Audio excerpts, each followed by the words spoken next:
Hello, everybody. Welcome to another episode of the Comic Source Podcast. I'm your host, Jace. Today, we're here to talk about an upcoming Maverick YA graphic novel. It's super compelling. I was telling David before we started here about how I started reading it kind of late at night and thought, yeah, I'll start it and then I'll finish the next day.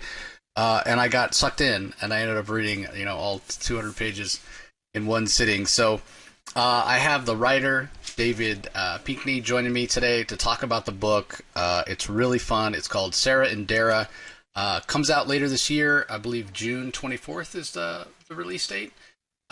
So, David, thanks for taking the time to join me. Why don't we start off by you giving the elevator pitch, let people know what Sarah and Darah is all about. Yeah, for sure. So Book Sarah and Darah is about two girls who grew up as best friends living together when they were just kids, like 5, 6 years old, until a house fire happened that Darah ended up getting blamed for and ended up having to move because of it. Years later, she comes back, enrolls in the same school as Sarah. And what she notices as soon as she enrolls is there's all these rumors about her and how she's dangerous and how she's the what they call the Playside Pyro, the community that they live in. And it explores these two girls in their last year of high school as they're trying to figure out what their relationship currently is, with the drama surrounding them, with the people around them kind of influencing their actions, and ultimately kind of trying to tear each other down for one reason or another. And we kind of explore that story and explore hopefully a fairly compelling story about setting boundaries. Yeah, I mean, as I said, I stayed up late to read it. That's definitely compelling. I really wanted to know what was going to happen. And I mean, it's high school, and everybody's kind of coming of age and trying to figure out where their place is in the world and that sort of thing. And there's, a lot of changes going on physically, which means hormones, which means, Right. emotions and feeling them strongly and that sort of thing. So it sort of inherently is a kind of a time of drama and upheaval and what have you. So in planning out this story and conceptualizing it, was that why you sort of chose this time period? Because it's just so formative, but also so fraught with everything seems like it's life and death, in that time. Right. Yeah, so the way it works with this book is, Mad Cave had essentially like a treatment, and they're like, hey, we have this kind of, this idea for a story, and what can you do with it? And in the original, pitch of this, they were in high school, and I think them being in high school, is kind of the perfect setting to kind of have this collision of emotion and drama, right? Because like, especially in high school, not everyone is equipped to handle, more nuanced or difficult interactions as well. And it kind of naturally makes for this kind of like heightened, this kind of almost heightened emotion and heightened story where, like you said, everything feels like life and death, right?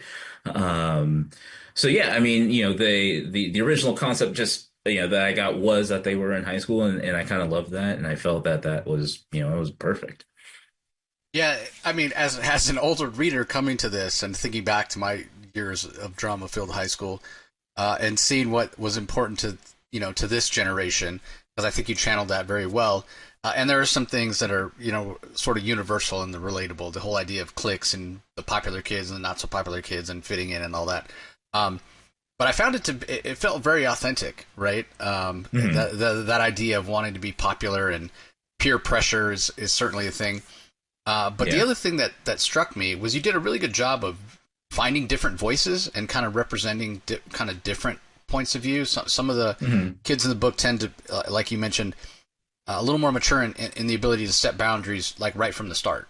And Right. others kind of go on that journey to kind of learn how to stand up for themselves and stuff like that. So when you were doing the sort of the character designs in terms of personality and each character's voice, How much of that came like really easy, and how much of it was kind of back and forth, and maybe even some characters changed as the story, as you conceptualize them, that that idea of who they were changed as you were building out the story. Yeah, so I would say all of it was kind of difficult, because trying to find this like balance, like, 'cause like not everyone can just be like, you know, unable to handle their like emotion, or else like everything is, we want it heightened, but then it's like too heightened almost. But like, so we kind of need this balance of like who can like really ground themselves, and who aren't. And the ones that can ground themselves kind of almost make themselves into this like pillar of like a destination that other characters want to go to, right? It kind Hmm. of helps, pull them along on their arc. So I would say a few of these characters definitely changed. I would say in my original notes, Sarah probably changed the most, because Sarah originally, was just not nice, right? She, without giving too much away, Sarah's best friend, Violet, is kind of your very kind of classic, like, you know, popular girl, very like Mean Girls inspired, right? Yeah. And Sarah originally was kind of following suit in that. Um, but I ended up like in my kind of original idea, like ended up kind of like tempering her down a little bit so that there is this like she has the space to be that, but she also recognizes that like, you can't be mean to everyone, right? So she kind of went through like the probably the biggest change. And I would say also Dara too, because I worked on them a lot like by myself and then with the editors, right? And this, originally when she came back to school, like it was like she was going to come back to school immediately with a vengeance. But when she comes back to school in the very beginning, it is not necessarily with a vengeance. It's just, I'm the new kid. I'm tired. Things aren't great, but like I'm just going to push through. And that kind of allowed for us to really play with what that arc was going to be. Um, so yeah, they're the ones that definitely changed the most. But then trying to find also the ones that are good at setting boundaries and placing them in the book in a way that, helps not just like the characters have an arc, but also kind of helps the reader recognize like a, you know, you could kind of like see differences in characters, right? We kind of have these like these peaks and valleys, and in terms of like what this emotional range is between these characters. And I think that kind of really helps when you have these characters that are really emotional, but then you have these characters that are very much grounded, to really kind of show like, oh, this group over here, this person over here is kind of reacting in a way that doesn't quite make sense. Um, and then, that kind of helps, in my mind, put the reader kind of like maybe in their shoes, like, okay, well, why are they reacting this way? How come they are like this? So like trying to find that balance of those characters did take a minute. Um, but yeah, ultimately, I think we kind of struck that balance. Yeah, I mean, it's really a kind of a spectrum here, which again leads a lot of realism to the story. But just kind of a spectrum in terms of personalities. On one end you have probably the extreme Violet, who just very self-involved and narcissistic, and on the other end you have JP, who John Paul, who's probably kind of the most emotionally mature. Yes, And then definitely. everybody else, yeah, kind of falls somewhere in the middle. But I love how nobody's just one thing. Maybe with the exception of those two, because like you said, they're Yeah, sort of the examples that we have. right. If you take one path, you end up over here where Violet is. If you aspire to maybe be a little nicer, maybe you're over here where JP is. But nobody's just one thing. You have your good days and bad days. So, with the Hmm. inherent drama of the story, with what's going on with Sarah's parents and relationship with Darah and her grandmother, and having lived with her, but now missing her as she has to go to kind of an old folks home and what have you. Um, Yeah, there's a lot. I mean, this is real life stuff here. This is big deal. And when you're in high yeah. school and you have it's so interesting, right? Like, and I think why it makes such great fertile ground for storytelling. A lot of times the expectations are that you're going to be responsible, and that word comes up a lot Yeah. in this, and you're going to be an adult, but yet you don't really have the power to that self agency, right? So it's such a Right. weird time in everybody's life, and I think you handled that really well. Was it you thinking back to kind of that time in your life, and you're kind of stuck in that sort of weird in between place? Yeah, I always kind of think about this idea that like when you're growing up, you have like absolutely no decision power, and Right. then you hit 18 and they're like, go to school and choose what you want to be for the rest of your life. And you're Yeah. just like, how am I? Yesterday I couldn't decide like what was for dinner, and now I Right. have to like figure out my whole life. That it doesn't like it's difficult, right? So yeah, I think, I definitely thought back to not just thinking back to that, but then also just thinking about like where I am currently and then trying to kind of like pace those two different kind of like, I guess, like emotional states onto different characters. So yeah, I definitely drew from past, drew from present, and then also just kind of, realizing that, a lot of times like, when you're a kid, you think like, all the adults know everything or whatever. And then when you become an adult, you're kind of like, oh no, none of us know anything, Yeah. but we're just doing the best we can with the knowledge that we have. So I try to impart that even onto like the adults Hmm. in the book, right? The adults in the book are largely as flawed, if not more flawed, than the kids in the book, because everyone's just kind of like trying. um, some for the best, some for the worst. But being able to kind of like recognize, like I said, like how I was when I was a kid, how I am now, thinking about like adults when I was a kid versus adults now, really helped me kind of craft every character, and just kind of like where they are and where they were gonna, end up. Yeah, I mean, I think having the adults so flawed, it brings a sense of realism to them as well. But I love how it kind of informs the kind of the learning experience for Hmm. Sarah and Darah. They see the flaws in their own family, and they kind of come to because sort of in the beginning they've got their parents sort of up on a pedestal, as we all did when we were Yeah. kids, right? Like you think you're like you're Hmm. saying, you think they're adults and they know everything, and then kind of as they learn, Sarah and Darah, go through this experience and learn, that their parents can make mistakes too. I think it kind of helps them realize, hey, um, let's give a little grace sometimes to people. We're all human. But the other part of it that I really enjoyed is despite their respective parents, perhaps making mistakes or not making the best choice in a difficult situation, the love is always there Hmm. for the kids. It's not a Yeah. situation where um, there's like they're ready to throw down fistfights or anything like that. It's like yeah we're sorry, we made a mistake, we realize it now. Hindsight of course is Hmm. 2020, but it always came from a place of love, like we were trying to do what was best, and we just made a Yeah. poor decision. So I think that's important. Was that intentional on your part to be sure to make sure that came through, that sense of family and love? Yeah, it was intentional because like, it's real easy to write. I shouldn't say real easy, but it's fairly common, I think, to write the story where like the parents are kind of almost like vindictive towards their own kids, Right. right?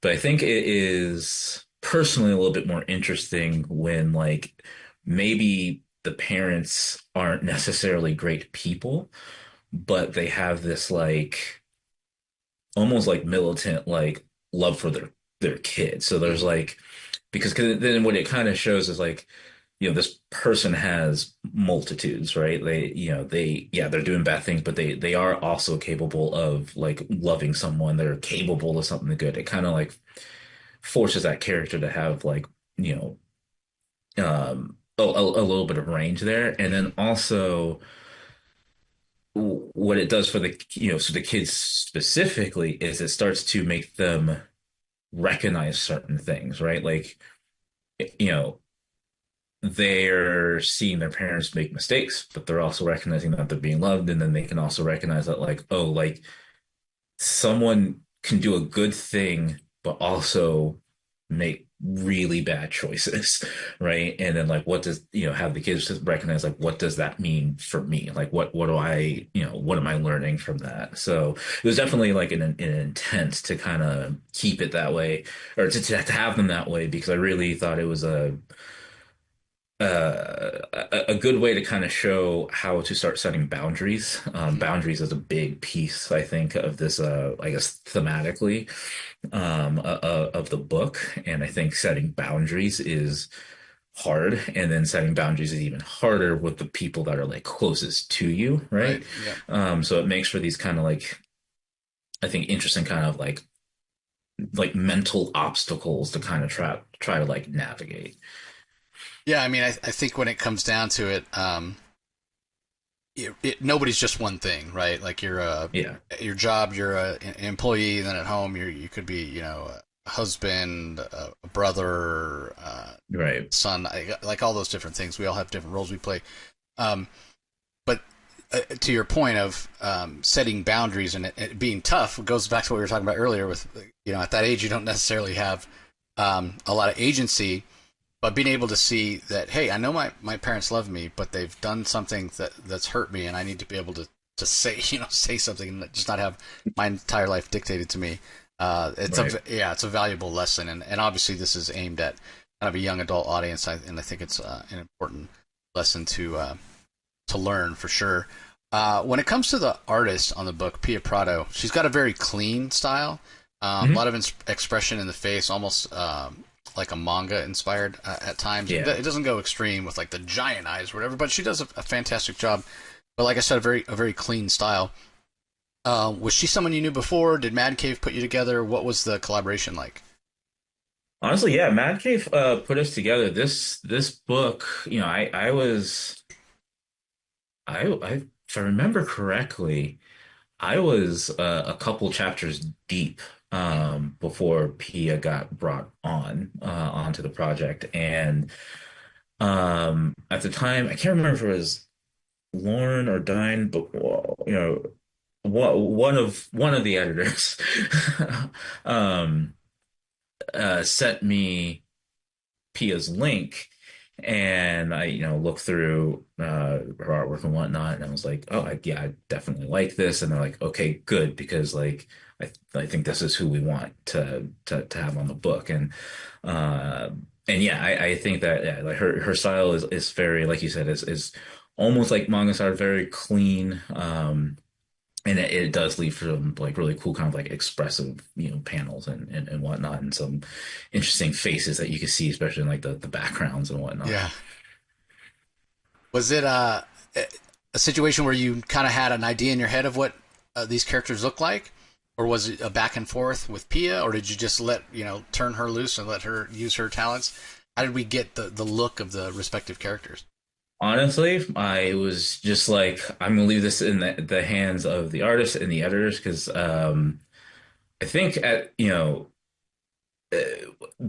where I was kind of like in the process of like writing the book, I was very deep in, and then we were also, we were kind of like some like editors and whatnot were like kind of like changing and whatnot. So there's a lot of things kind of happening, and I was just kind of thought to myself, I'm like, well, I don't know, I just feel like the artist is gonna have like a better maybe grasp on like how to design this character. Right. So like, let's just kind of let them go crazy, and this is what we got, and I'm happy with it.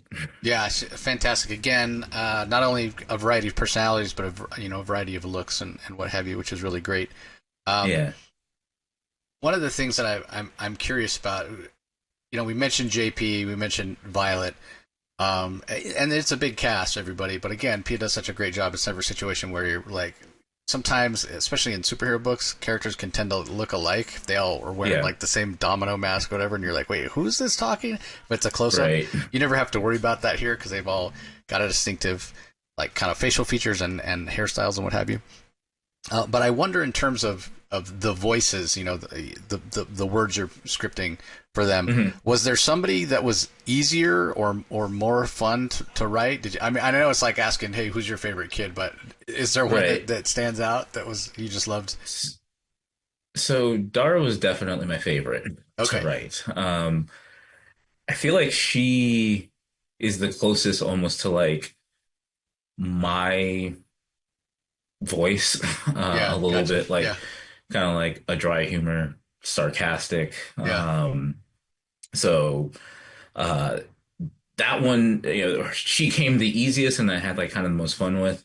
Um, Besides her, honestly, I think it's was a lot of fun to write Violet, who's probably not like the best character to like, you know, she's not the nicest Right. in the book, right?